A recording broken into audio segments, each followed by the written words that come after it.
Hi friends. Hope everybody is having a great day. I just wanted to jump out here and share a little update with you guys. I have not posted anything in a few weeks and I thought I should probably get something out here. I keep waiting for the right topic, the right time to find my tripod, which I'm holding my camera out with my arm, so this is going to be shaky, so I apologize. I don't know where my tripod is. And the reason I don't know where my tripod is one of the reasons why it has taken me so long to post anything. I moved. I did mention in one of the videos that I would be moving short term into a studio. It gives me a place that I can work on the van. It also saves a bit of money, and I have been moving for the last 2 weeks. But I'm finally moved in. I would say that I'm about 80% of where I want to be. The good news is the remaining 20% is stuff that I need to get rid of, that I need to continue to purge and get ready to move into the van. So instead of waiting for the perfect moment to shoot a video, I took a shower and I'm laying in bed or sitting in bed and grabbed my phone and decided to just get something done. Give you guys a little bit of a status on where everything's at and give you a little insight into how I'm doing and just some things that have been going on with me for the last probably 3 months. First of all, let's do just a quick little tour of my new digs. It's different. It's actually kind of cute, and 23-year-old me is loving this right now because this is exactly the kind of place that I would have thought was super cool to live in my 20s.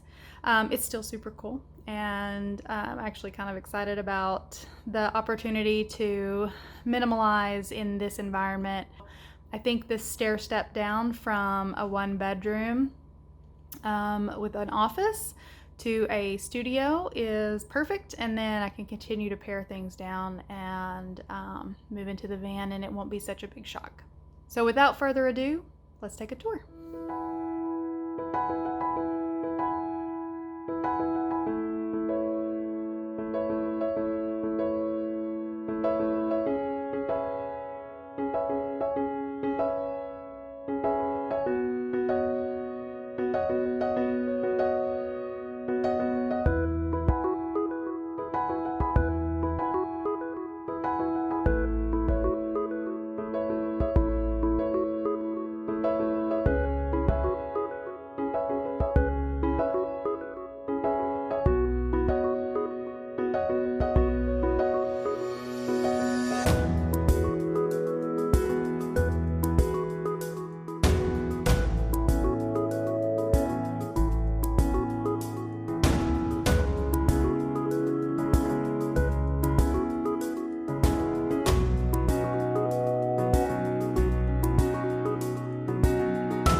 And although I'm probably not going to make any appearances on HGTV anytime soon, it is a cute place, and it's been a lot of fun just kind of reorganizing and settling myself into a new place. I was in my last apartment for over 3 years, and it was home.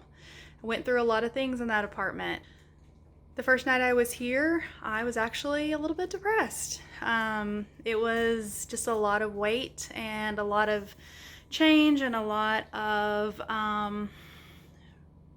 reminders of why I'm here. I've been in a really odd place emotionally because I'm moving towards some things that are really exciting, but I wouldn't be moving towards these things had I not lost Billy. And so it's really bittersweet, and right now it's a lot more bitter than sweet, but I'm trying to focus on the positive. I'm trying to let myself just be sad and walk into this next chapter with an open mind and an open heart. And just let whatever happens happen. So let's just talk a little bit about what's been going on with me personally. As most of you know who know me, and if you don't know me, you've probably seen my video about losing my son in 2017. And it's been almost 2 years, and there's just been a lot of random emotions. I made the analogy to someone having a die with multiple emotions written on it, and somebody's rolling it every 30 seconds. Sometimes it's every minute, sometimes it's once a day, and you just have no control over where your emotions go. It has been a lot of work to just stay alive, and I don't mean necessarily keeping my heart beating or breathing, but fighting for your life in a way that is some sense of normalcy, something that you can connect to, and that just isn't focused purely on your loss. And it's exhausting.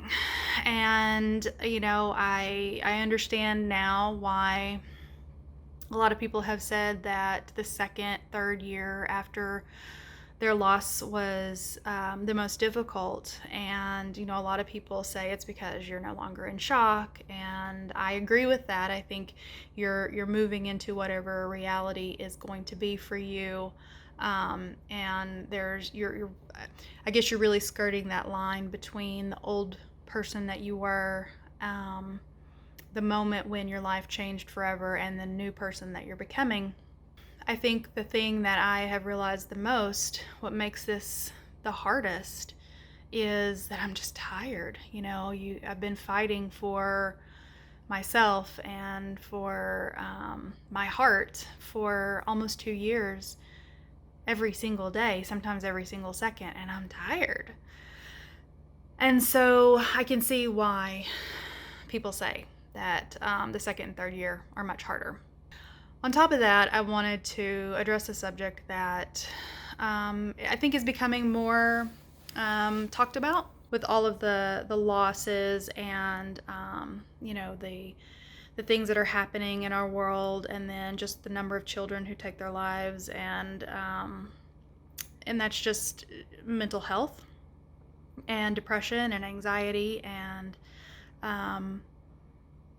it's talked about more, but there's still, I feel like, a stigma around it, that people don't want to admit that they have depression or anxiety, or that maybe they have taken something from their doctor, or they've considered taking something, or that they have thought about taking themselves out of the equation.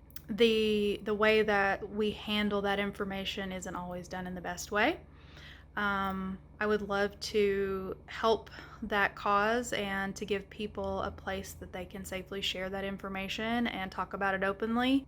And so I just wanted to share with you guys that, you know, in my 20s, I developed a bit of anxiety, and I was put on an anti-anxiety medication called Lexapro. And actually, to be honest with you, I really don't think I needed it back then. I was 23, and I'd had an auto accident, and it really scared the crap out of me. And so I started taking the Lexapro for some anxiety.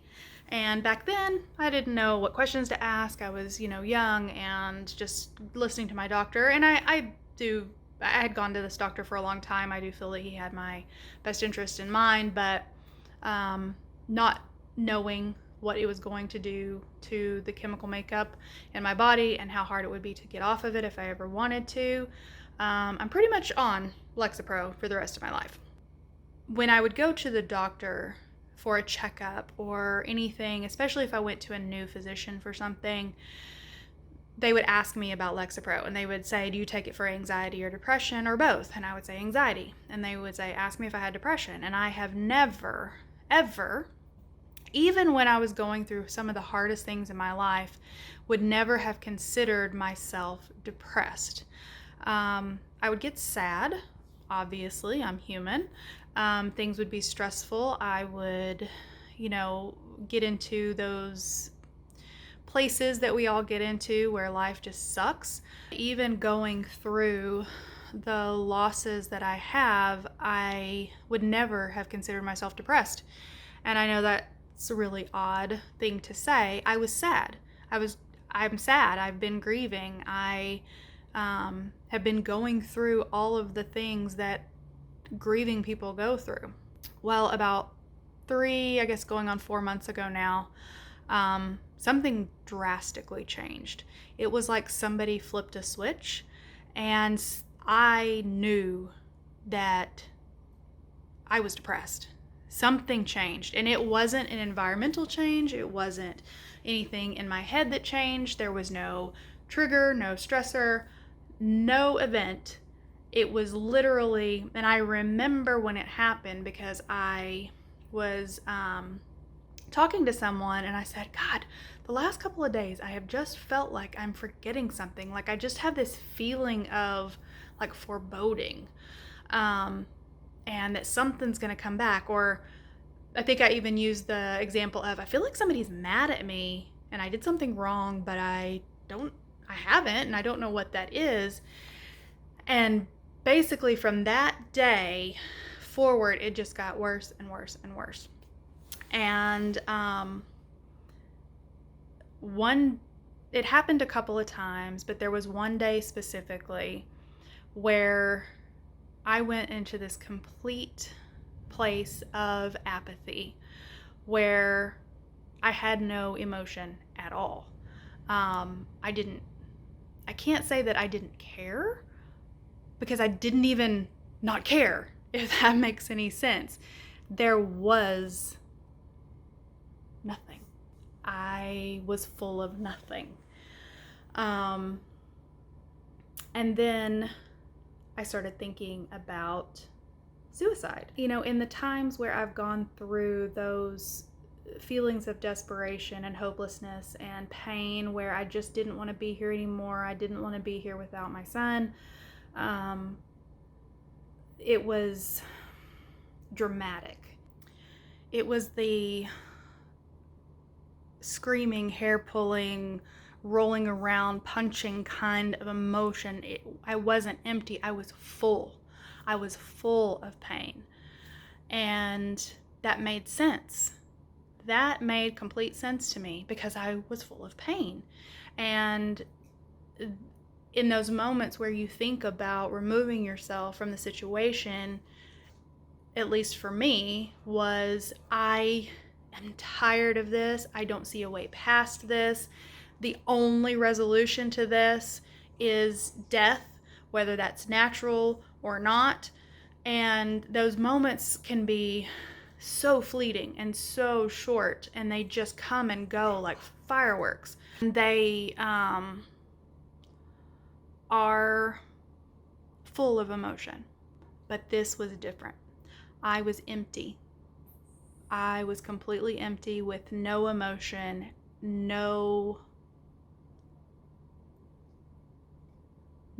caring at all, either way.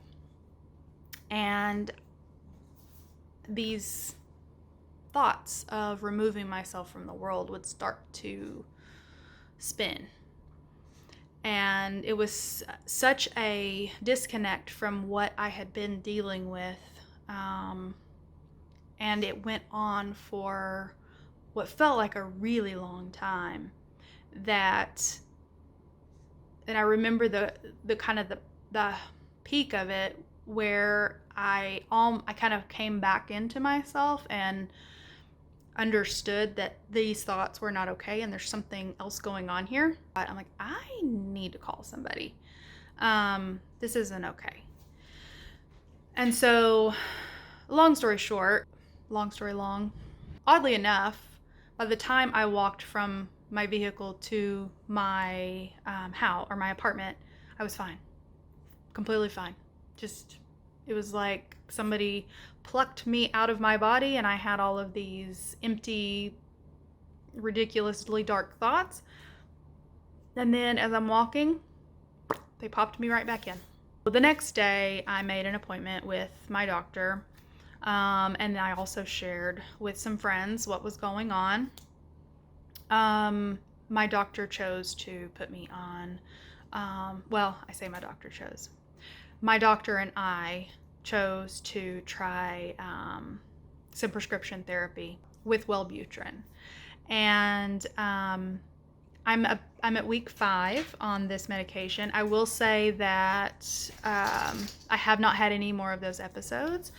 As your body adjusts to medication, especially anything that has to do with anxiety or depression, you can really have, different people deal with it different ways. For me, it has always been, I kind of go into zombie mode.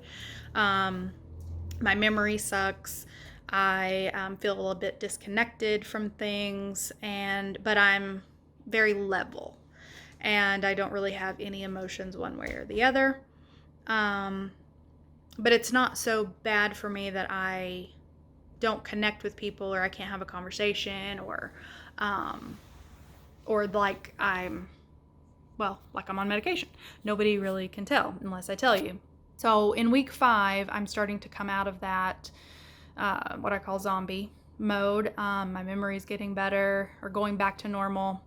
I'm not feeling disconnected from, my location. And that's the funniest thing about this is, and I thought it made me laugh multiple times, is I would go to the bathroom, and then all of a sudden I'd be like, oh God, am I in a bathroom? I'm not sitting here peeing in public, am I?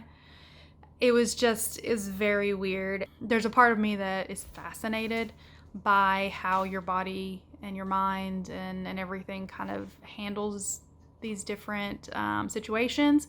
So it's almost like an experiment. But I swear to you, if I would have been like sitting in the middle of the DMV peeing in a chair, I would not have been as shocked at all. That's kind of how it made me feel. All of that to say that I want to be open, and I want everybody to be able to be open about these things that happen. But there's still a part of me that when I share, even with the people who are closest to me, when I say that, there's still this little part of me that just kind of jumps back and says, don't tell people that. Nobody needs to know that you are having problems. We all have problems. We all have issues. We are stronger together, and we are stronger when we share, and we are stronger when we empathize. I guarantee you that the people that you are scared to talk to about this are dealing with the same crap. They want to talk about it too, but trying to do it by yourself and trying to use pride or embarrassment or whatever that thing is that's holding you back from being honest about it, you're only hurting yourself. And who knows who you can help by sharing. So that's my public service announcement about mental health and sharing the challenges that you have with the people that care about you, and being the kind of person that is willing to open up their heart and their mind to listen to others who need a shoulder to cry on. It makes all of us better. So now to talk a little bit about status on the van. It has been frickin' hot. It is too hot to even think about doing anything. Along with that, we've been moving our office. I've been moving. I have obviously been dealing with some stuff. I will say that I was ahead of schedule on purchasing the van, so I'm technically on schedule for starting the work on the van. So I'm not too upset about that. I really wasn't planning on buying the van until September, and then starting the work in September, early October. So that's okay. So I'm good with that. I think the timeline worked out perfectly, and there's really no way that I could have done anything in this heat. Next time we talk, what I'm hoping is that I will have an update for you on the electrical and a tentative date on when I'm going to do spray foam. That is my goal for the next 2 weeks. I'm just ready. I'm ready to get it done. I'm ready to get started so that I can start seeing the snowball roll down the hill for this thing. Thank you all for listening. I appreciate you so much, and I'm here if you ever want to talk.